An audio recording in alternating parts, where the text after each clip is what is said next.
Welcome to the Women Living Well After 50 podcast. I'm Sue Carrick, and I'm passionate about inspiring, motivating, supporting and informing women over 50 to embrace this exciting time of life. Health and wellness in mind, body and spirit are the foundations for living well, but there is so much more to a life well lived. Each week, through conversations with my guests, I'll be presenting topics that will help us all to live well and enjoy life. So join me as we discover new ways to become women living well after 50. Are you ready to start living? What are you waiting for? Let's get started. Welcome to another episode of the Women Living Well After 50 podcast. I'm Sue Carrick, and it's lovely to have you join me for this first episode of Season 5. I can't believe that. We've had well over 100 interviews with women who are living well and sharing their stories. Now, if you're like me, I've been through menopause. I've been through that transition, but I'm still not always in a happy place and I'm still struggling, and I'm sure that you feel that way too. So my guest today is Tania Dalton from Beautiful Midlife. Tania and I are going to be talking about improving the way we view ourselves and our bodies, building our self-confidence, and in post-menopause, our health and lifestyle changes that we need to make to live well. Now, Tania has 30 years in the fitness industry. She's a certified personal trainer and health coach. She's also a meditation teacher in training, and she has a passion to help women to improve their life and midlife and beyond. So let's go and join the conversation. Welcome, Tania. It's lovely to have you join me for the first episode of Season 5 of the Women Living Well After 50 podcast. Thanks for having me, Sue. I'm super excited about this. I love, you've just covered so many relevant issues for women our age, and yeah, it's fabulous. Yeah, and I've been following you and your story on Instagram, and then I approached you. A lot of times the guests will approach me about being on, but I reached out to you because I really think that you've got a great story to share, and you're also doing so much to help women in who've, you know, maybe like us, post-menopause for me. And so we're going to be talking about mainly, you know, a lot of that today. And I've also just, you know, it must be just the way the world is, but one of my Facebook group members raised the issue. She said, oh, you know, I've just been through menopause and you do a lot on that subject and I really want to know more. And I thought, well, I've got Tania coming on today, so we're going to, you know, it's very timely. So what I'd like to do is just start with your story. If you could just share a little brief history of where you were and where you are now, and if you could just share that with the listeners. Sure. So I've been a personal trainer for around 30 years now, and just recently also qualified as a health coach, which you're a health coach as well, I think, aren't you? And actually studying as a meditation teacher at the moment as well, which is super exciting. But I suppose what instigated me becoming a personal trainer was my dad died of a sudden heart attack when he was 47.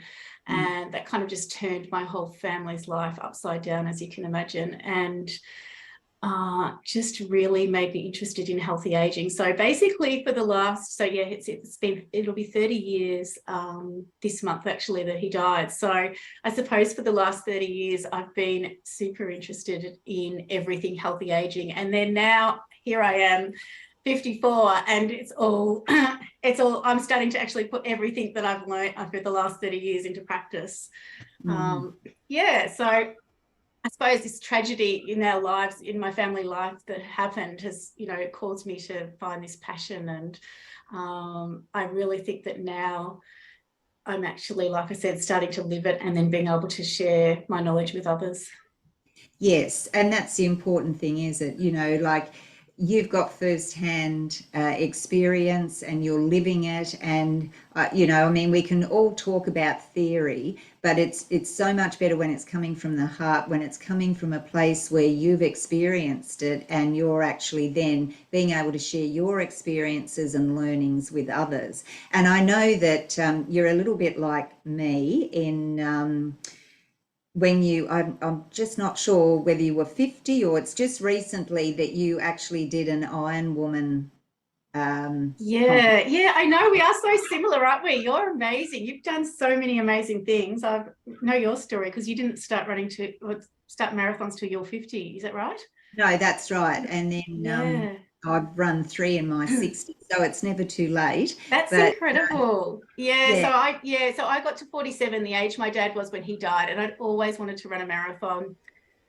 I thought I've just got to do it because, maybe my time's coming to an end as well. So I did my first marathon when I was 47 and then did a couple of half Ironman triathlons and then thought, I really want to do another marathon. So I thought I'd add a 180-kilometre cycle and a 3.8 kilometre swim ahead of it. And did the Ironman, in 2021. So when I was 52. Yeah, because I followed you on Instagram then, and I sound like a stalker, don't I? But I'm not really. We all stalk each other. I've stalked your story as well. I followed your story and as you were training and things like that, it was really great to share. And I think that a lot of women would go, oh, I could never do that. But we're not asking them to do that, are we? We're just asking them to start living well, living healthy, and to do things that will challenge them, but that they will enjoy. And what I love about what you do in Beautiful Midlife, you're not focused so much with social media, even for women my age. If you haven't got the full makeup on, if you're not dressed in designer clothing, that's all you see on the internet. That's what you see in social media, everybody being perfect.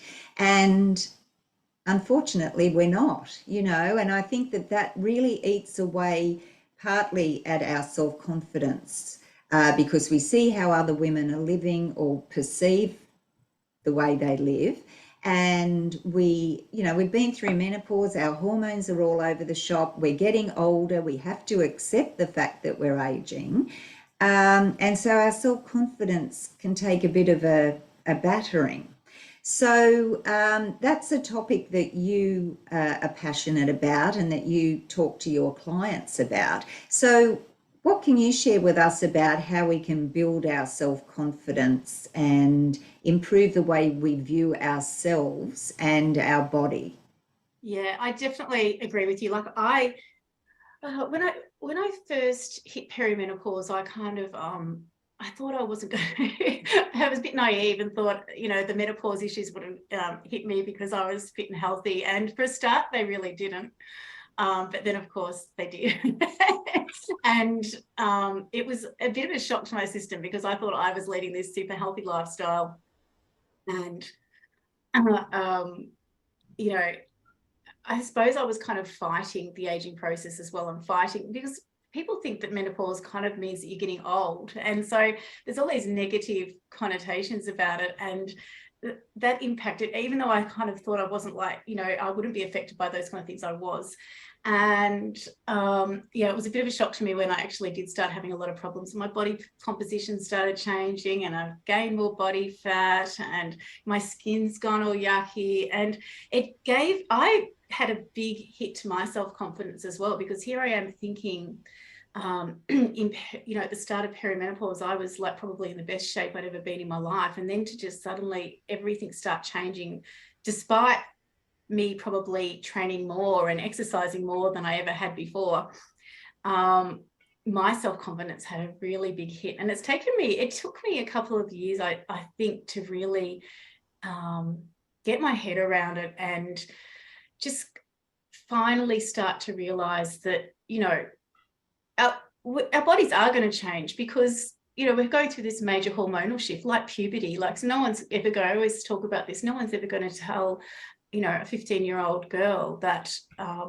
hips and getting hips and breasts is, you know, unacceptable. But for some reason, when we hit menopause, women are very hard on themselves and think that their body shape shouldn't be changing. They should be the same as they were pre-menopause. Whereas, you know, we can't expect that to happen, because there's this huge hormonal shift happening again. And I always like to say to women that, you know, I think a postmenopausal body can be just as beautiful as a premenopausal body. It just might look a little bit different. And society's kind of slowly, hopefully, catching up to the fact that we're not meant to be the same as we were previously. And I think that's a really big part of it, that we really need to just adjust our mindset about what is okay, and that we're, you know, that if we focus on our health and moving and eating relatively healthy without being extreme, then our bodies will, you know, they'll find what our body is supposed to look like now. We don't have to, you know, have these unrealistic ideals about what our body should look like. And I also see a lot of women,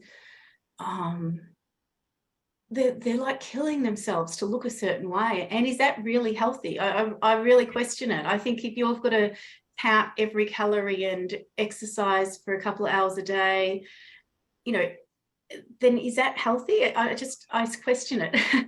Yeah. Well, I think, you know, growing up, that mindset sort of, we live with stories that we've sort of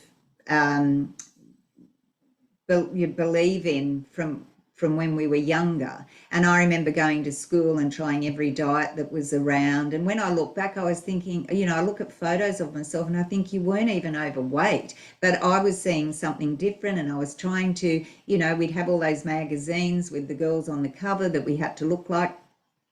And I thought it was getting better, but I don't think we've changed. I think we've just, you know, just leaped through a couple of generations now, and we're older, but we've still got that mindset. And you're right. I think that the point you made about it being extreme, I think that that's a great point, because I used to be pretty focused. I used to be, you know, probably a little bit extreme. And over the last few years, I think probably when I turned 60, I started to probably understand a bit more.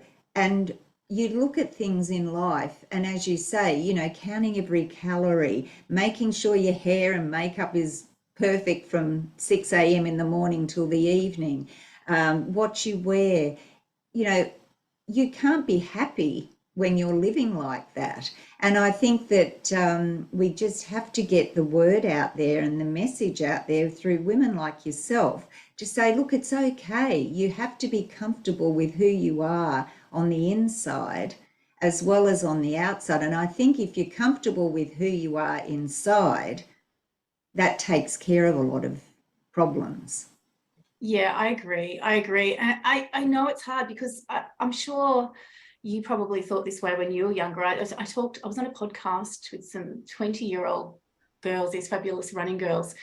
And I go, they were asking me about advice to give, you know, younger people for when they're older. And I go, no, it's really hard to think that you'll care about what you look like when you're in your 50s and 60s, but you do. Like, nothing changes.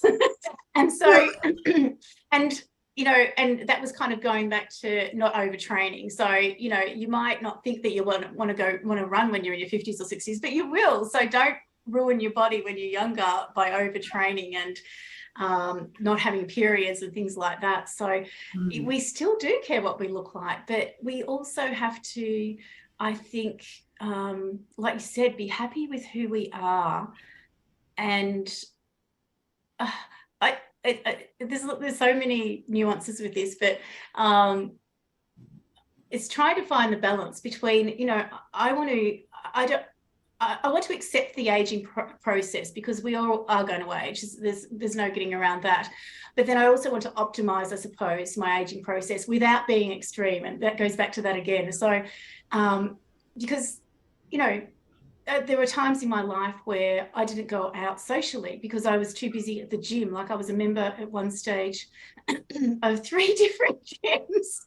it's not really healthy when you're out, when you're going to a gym at 10 o'clock at night instead of being out for dinner with friends. Yeah, So yeah. it's all about trying to find that balance and realizing that our social life and our mental health is just as important as our physical and our nutritional health. Yes, and having that holistic approach, isn't it? And balance, finding, and we talk about finding balance, and we can use all these descriptions and words, but I think we've really got to take the time to reflect on our life and reflect on who we are, and try not to compare ourselves, because that's the biggest trap of all. You fall into that comparison trap. So, Totally. Actually, I like to try to say to women that I work with, what would you, if you look at yourself now as this person now, as this postmenopausal woman now, what is your, ideal healthy self as a postmenopausal male? Not as when you're like 40 or 30 or even 50. Like, what is it now? What does that look like for you? And then let's work out how to get there. And I think that's really important, because we often compare ourselves to when we're younger. Oh, if I was just this, or like this when I was younger, but we're not. We're older, and our bodies are changing, and we are aging. So we need to really be realistic and go, well, what is the healthiest version of myself now? Because what's the point of pounding out hours at the gym, eating lettuce leaves, not going anywhere, if you're not going to be happy? Life is too precious, so we've got to be able to enjoy our life. But I think if you have that goal of just having a healthy lifestyle, so that means getting some exercise, it means eating well most of the time. It doesn't mean that you can't go out for dinner and have a dessert or something like that. It just means generally, you're eating well, you're making healthier food choices, you're making time for a little bit of social interaction, you're making time for, you're doing meditation teaching, taking that time, that quiet time. So I think it's sort of working out what works for you as well. Now, you talk about postmenopause health and lifestyle changes that we need to make, and you've said, we're not the same as what we were at 20, 30, 40 or 50. In my case, I'm in my 60s. So, what do you mean by that? Let's talk about how our health and lifestyle changes that we need to make in order for us to live well and also to enjoy our life.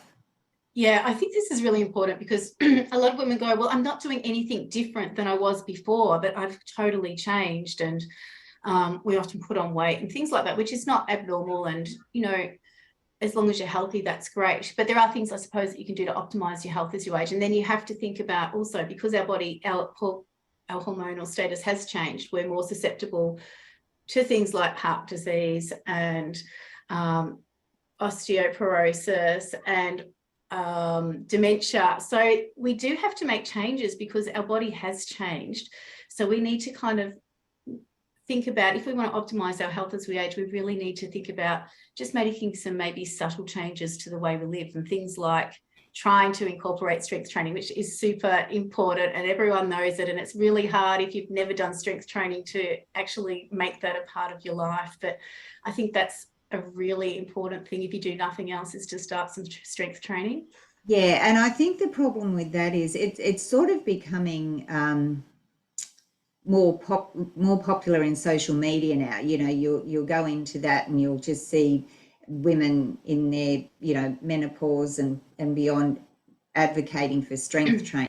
I think the problem is that a lot of women don't understand what that is, and they think that they've got to be lifting really heavy weights. They've got to be at the gym in the weights there for hours on end, and they're going to get all bulky and that sort of thing. But that's not what it is it? No, we're never going to get bulky, especially now, because estrogen is kind of our anabolic hormone. Once that's gone, we're going to really struggle to make muscle. And that's the reason why we do need to try to make some muscle, because our muscle mass is reducing quite fast, especially just straight at the 5 years after menopause. And then it continues to reduce. So we really, really have to try to, minimize that loss, and that's for our bone density as well. So and you don't have to spend a lot of time in the gym. Ideally, if you can lift some heavier weights, that's good, because that provides the right stimulus if you back that up with protein to build muscle. But the most important thing is getting in there and doing something. And I also like to, I just go off on a little tangent here. I also like to just remind people that, you don't actually have to go to a gym either. If you're a gardener and you're pushing around a lawnmower and wheelbarrow and things like that, that is strength training. So you can be quite creative with your strength training. As long as you're pushing and pulling heavy things, that's the most important thing. But you don't have to do long sessions. So long sessions really are a little bit more detrimental to us as we age, because kind of a lot of the reasons because of the cortisol factor. So because when we lose our reproductive hormones, it's harder to manage cortisol, which is our stress hormone, which if we've got too much, but that can actually help us keep more belly fat and things like that. So we really do need to try to keep those cortisol levels down. So if you can do shorter sessions, sharper sessions, and then have more leisure walking and things like that, then that's probably more ideal. So like you and me training for marathons or Ironmans, that becomes even more challenging. Doesn't mean you can't do it. It just means that you've got to try to balance the training with a lot more rest and relaxation, I suppose. So, yes. There's so many interesting things about it all. And it's just trying to get the pieces of your puzzle right. And that's what I also like to point out, is that everyone is individual, especially by the time we get to our 50s or 60s, we've got decades of messages, we've got genetics, we've got lifestyle, there's so many, and maybe injuries, there's so many different little things that impact us. And so what's right for me is not going to be right for the next person. So that's also really important to consider, is that we really have to find what works for us, our body and our situation. And I think then that can get a little bit confusing. It can be a little bit overwhelming, all this information overload. So sometimes it's just as simple to perhaps go along and get a professional to help you. For example, if you don't know what strength training is, go to the gym and just get a professional to take you through and show you. But as you say, there's functional fitness, strength training, just bending and stretching, doing the gardening, pushing and pulling, lots of things you can incorporate in your day. I think the important thing is that we remain active. Totally. I just think movement is the fountain of youth. Like if you look at all the people who live in the blue zones, they are very active and they continue to be active into old age. And it's just moving. Like it's no point going to the gym for half an hour and then sitting down for the rest of the day. We've got to be moving like regularly. If you've got a sedentary job, then you need to be getting up and moving at regular times. And movement really is, it's just so important. I can't emphasize enough that, once we stop, that's when we start getting stiff and unable to move. And we just don't want that. We want to be able to, I don't know, one of my loves in life is hiking, and I want to be doing that until I'm in my 80s or 90s even. 90s. And so it really just is, that's my motivator to keep active and to keep moving and to keep healthy and keep strong and keep my balance and all of those kind of things. Yes, and that's the other area too, the balance and the flexibility. And the fact is that there's so many ways we can do things that will help improve those, where it doesn't really feel like we're exercising, because a lot of people hear exercise and they go, oh, hard work, can't be bothered, can't fit it in, haven't got the time. And yet there's so many ways we can incorporate things in our day. But I always feel it's good for you to start with something that you really love, some sort of movement because as long as you're moving, that's the first point. I totally agree. I just think that is just the key. You need to be able to find ways to move that you love. And there is, if you think, oh no, I just hate, you don't even need to you don't call it exercise, you call it movement, because it takes away the pain kind of idea of it. If you can think, how did I like moving when I was younger? Like how, if you've had a break for a long time, and I know it's hard, like if you haven't done anything for 10 or 20 years, it's really challenging. But just think back and go, what did I like doing? Even, I mean, walking is just one of the best things ever. I just think if you can just walk for the rest of your life, then that's great. Yeah, and I mean that has a lot of benefits in the fact of just getting out in the fresh air, you're moving your body, you're getting into nature sometimes. If you, even in a lot of suburbia now, there's green space, like near where I live. I used to live near the beach and we've moved back to Brisbane, to the city. But only a kilometre from me is this beautiful parkland with a lake and everything. And I noticed so many people walking or running around there. So you're getting that, that spiritual, that mental health, it's all just by going for a walk. You can get so many benefits from that. And if you go, like I go running with friends, so that's a bit of a social outlet as well. We have a chat as we're running until we get tired, and I know that I'm getting tired because I stopped talking and I just keep going. But we do that, then we might have breakfast after or something. So many benefits from just getting out and doing something that you enjoy. I mean, there's Zumba, there's lots of things. Yeah, there's so much. And like you said about finding friends to move with, I think that's really, really important as well. Like I've just organised to catch up with a girlfriend, and I said, if the weather's good, let's do a sea swim, because then I know I'll actually go and do it. And I know it's something that she likes doing as well. So, and we'll do that, and then we might go and have a coffee or something like that. So organising catch-ups, I think, is a really great thing, either walking or whatever, doing something that you enjoy together. Yeah. I just think it's just so important to, like, there's a couple of things that you said about trying, if you are going to a gym, finding a professional. I think that's really a good idea, and someone that actually understands menopausal women, if you're menopausal, which probably most of your audience is. Just for a start, even just so that they can get you on the right track. There's no point going in and fluffing around and just not knowing what you do, because that's just not going to feel good. If you just get some help, and because it is confusing, there's a lot of conflicting information out there. I think menopause is having a bit of a moment, but with that comes a whole lot of different views, and it's really confusing. I'm constantly looking at the research, and in some groups where we're just having research sent to us every week, and so I'm trying to take a more evidence-based approach to it, rather than, there's some less evidence-based approaches out there, I suppose. So you need to be a little bit careful.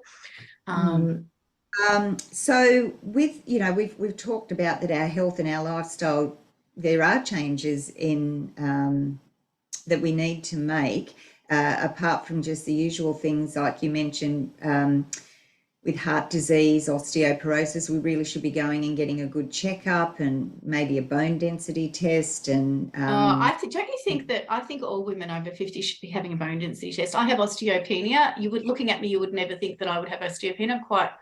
I'm not frail at all, but I did have amenorrhea when I was in my teens and 20s. So that's probably the reason why. And I know I'm not the only one. If you're a dieter, then you probably damaged your bone density a bit when you were younger. I think it's so important, because now I know what my baseline is for my osteopenia, and then I can hopefully my strength training, my lifestyle is managing it, and it doesn't get worse, but at least I'm aware. And you don't want to get to 65, for example, and find out you have osteoporosis, and you haven't, and all of a sudden you can't do anything about it. So I think the bone density scans, and it's really hard. I found it really difficult to get one. I had to go to a few doctors to try to get them to do it. I'm not sure why they don't make it a kind of a standard thing, because a bit like the breast screening. Yeah, one of the biggest killers is people having osteoporosis and having a fall and breaking their hip or whatever and dying. So I'm not sure why they don't. Hopefully that changes. In the meantime, we need to be proactive and advocate for our own health, I think. Yeah, and I think like the menopausal phase and beyond, I think a lot of doctors get overwhelmed with it themselves, and they don't want to know about it, or they just, they can make you feel a bit inadequate, or make you feel or whatever. And so you've got to find someone that you can talk to openly, you know, a GP who's going to be there to help you and be open. You might go in and say, look, I was just speaking to someone and I think I need a bone density test. And, you know, you want them to be able to say, okay, let's get that done. Or you want them to tell you, well, you're into this age group now, let's see what you can be doing to maximize your health and, avoid those chronic diseases. So we're sort of coming along to the end of the conversation. It's always difficult for me to stop because I can talk to my guests forever, but there's always so much information. So before we close, I would like you just to talk about a couple of points that you really would like as takeaway from people who are listening today, women who are listening. What are 3 highlights do you think that they could walk away with today and perhaps start working on? Yeah, I think number 1 is move. Like, find a way that you enjoy to move and do it daily. We need to move daily. It's not a once a week or twice a week thing, it's daily. And it doesn't have to be intense. And if you can't get the strength training, just move. Just find some way to move. That's really such an important thing. The other one is, like we were just discussing, is to advocate for your health. So, you're responsible for your health. No one else is really going to care about it as much as you. And if you want to live well as you age, you need to advocate for your health. You need to go and make sure you're being proactive with things, getting your checks. If there is something wrong, then you can manage it and deal with it and make changes to work with it. But if you put your head in the sand and until you have got a disease, then that's when things do become even more challenging. So I think advocating for your health, finding good health professionals and a good team around you, and that's what you as a health coach and me as a health coach as well, we're part of people's team to help them optimize their health as they age. And number 3 is I just think to stay curious and just be playful with our life and our health, because I think that's something that will help keep us, I don't like to say young, but help us age well, is that the curiosity and playfulness is such an important aspect of living healthy, happy lives. Yes, and I get my dose of that from my grandsons because, one, they think that I can do exactly what they can, so I'm climbing and on trampolines and doing whatever, and then playing all these games that they come up with, or soccer or whatever. And so being around children or younger people just keeps you young, that's for sure. But look, I know I was going to close, but I just wanted you quickly to tell me about your melt. Oh, yes. So Because I think that's lovely. Yeah, I just tried to find a few things that really encapsulated my philosophy about aging well, and it's about and it's all about my business is called Beautiful Midlife. So MELT is move beautiful, eat beautiful, live beautiful, and think beautiful. And when we get all of that right, I just think it creates a lovely balance, and it does help us create our most beautiful midlife. And again, it's not all about the way we look. It's just about the energy and vibrancy. And, I just think there's so much more than like you said, the outer kind of thing. It's more about the inner and about how we feel. And that's what I want to try to encourage women to do. I think being beautiful in midlife and beyond is about living a vibrant, healthy life. Yeah, and I think that if you are that way, you do look beautiful. You do it. It just radiates out of you, doesn't it? Like I look at you, Sue, and you're just like you radiate health and wellness, and it's wonderful. Oh, well, thank you for that. I'm going to say thank you for the compliment instead of saying, oh, I don't know, we're not good at taking either. We need to change, don't we? We need to change. And I think that's a great part of aging, is that we have this opportunity. I just always think about menopause as an opportunity to really, as we were discussing, reinvent our life and create this amazing new person that maybe we've put on the back burner in the past, and we can really become our most authentic and real and beautiful selves in this next part of life. And it's never too late. Never. I mean, didn't start the podcast till I was over 60, and that was a That's real, amazing. You're amazing. I know, that and was you very, didn't become a fitness group yeah, instructor until you're in your late 50s. my Was that right? 60s. Now, in my Yeah, 60s, I went to 60s. ask them in my 50s, and they said, "Oh, I think you might be a bit too old." And I That's accepted that. terrible, isn't So it? I went, yeah, so I went back at 63 and said, "No, I'm going to do this." So I did that, and the group fitness and the personal training. But I just wanted to say that, back to the self-confidence bit, that I've never really had self-confidence at all. I've always, been one of those that, you're harder on yourself than you are with other people. And doing the podcast, especially in your 60s, people said to me, "Well, why are you doing that? And, who's going to listen to you?" And I just wanted to do it to think, it's something I wanted to do. Can I overcome that fear? And the upside of it all is that I've met some wonderful, all my guests have been wonderful women living their life, inspiring me after every conversation I have with them, and hopefully inspiring all the listeners as well. And if I hadn't overcome that fear and worried too much about what people thought, I wouldn't be meeting I you. know. But look at what you're doing. Like, I've listened to your podcast. You have amazing guests, and it's really changing the way we're aging. We're not aging the same as we were, our grandparents or our parents were aging. We're aging differently, and you're part of changing the narrative, and it's wonderful. Like, I look at you, and you're like one of my role models now for continuing my Ironman or marathon or whatever journey, because I see you doing it. So, and I see you doing your podcast, and I just think we shouldn't limit ourselves. I just think, it's not too late. We're not too old. We've got all these years. We could, if we look after our health, we could be living, into our 90s or even 100 or something. We could be doing these things for another 30, 40 years. It's just Yeah, amazing. It's yeah. limitless. Yeah, that's the thing. Don't put limits on ourselves. And also, if something doesn't work out, don't be afraid to try. And if it doesn't work out, it doesn't work out. I mean, It's just I use the this world's health not coach. going to end. Exactly, it's the health coaching thing of trial and correction. It's just trialing it. If it doesn't work, you just move direction a little bit.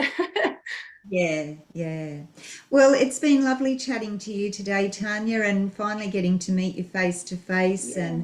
And you're doing great work with women, and I love that. I love seeing.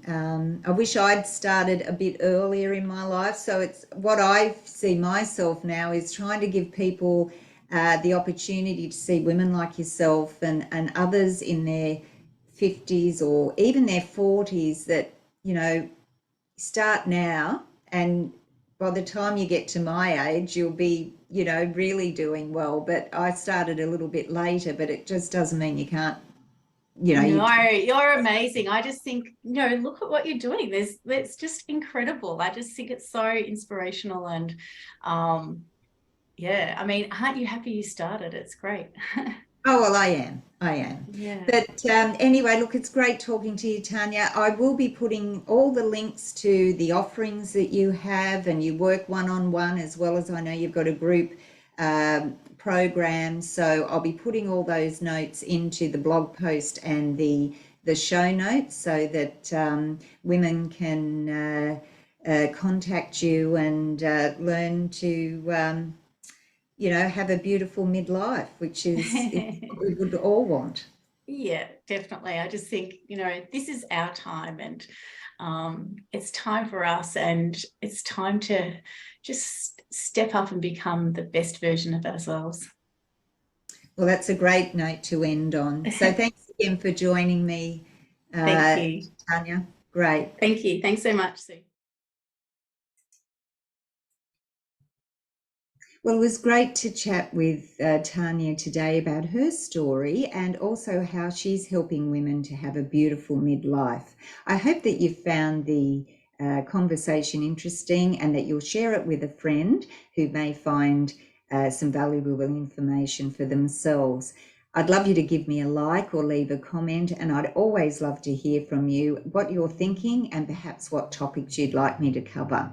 So that's it for this episode. I look forward to talking to you again in the next episode of the Women Living Well After 50 podcast. And until then, remember to live well, enjoy life, and most of all, be a woman living life your way. Bye for now.